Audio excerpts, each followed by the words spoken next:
तुम्ही पाहत आहात MCN न्यूज मराठी।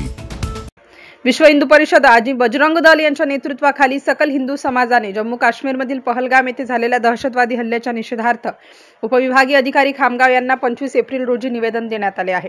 पहलगाम येथे घडलेली घटना ही माणुसकीला काळीमा फासणारी आहे। धर्म ओळखून हिंदू यात्रेकरूंवर गोळीबार करण्यात आल्याने ही केवळ अमानवी कृत्य नाही तर देशाच्या एकता व अखंडतेवर थेट हल्ला असल्याची प्रतिक्रिया या निवेदनातून देण्यात आली आहे। निवेदनात मृतांप्रती श्रद्धांजली अर्पण करण्यात आली असून जखमींना त्वरित उपचार मिळावेत यासाठी मागणीही यावेळी करण्यात आली आहे।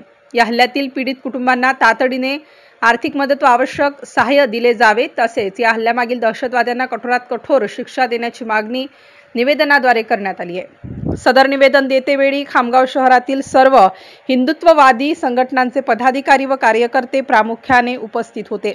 MCN न्यूज मराठी करिता खामगाववरून शेख अजीज शेख मोहम्मद।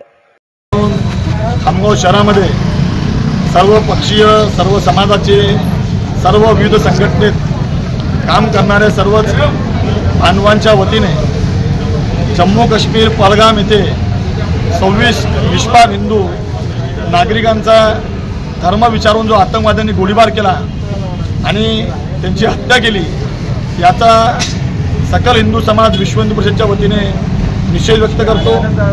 देशातली ही दुर्दैवी घटना आहे, म्हणून या देशाचे पंतप्रधान माननीय मोदीजींना आमची विनंती आहे की या 26 लोकांचं हिंदू समाजाचं जे बलिदान झालेलं आहे हे व्यर्थ न जाता जशास तसं उत्तर देऊन या पाकव्याप्त काश्मीर, जम्मू काश्मीर आणि देशामध्ये जे जिहादी नक्षली मानसिकतेचे इस्लामिक आतंकवादाला प्रोत्साहन देणारे लोक असतील, या सर्वांचाच समूह उच्चारण करावं असं विनंती आम्ही माननीय राष्ट्रपती महोदयांना केलेली आहे।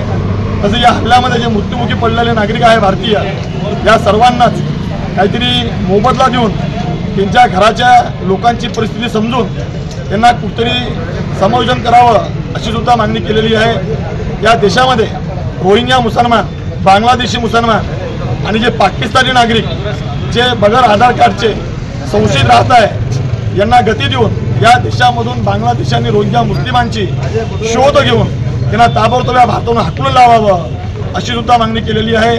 राष्ट्रभक्त मुस्लिमांनी या घटनेचा निषेध करावा आणि या आतंकवादाचा हररूप त्यांच्यासमोर आणावं ही सुद्धा मागणी आम्ही केलेली आहे। आम्ही सर्वच सकल हिंदू समाज या घटनेचा निषेध व्यक्त करतो आणि थांबतो। जय श्रीराम।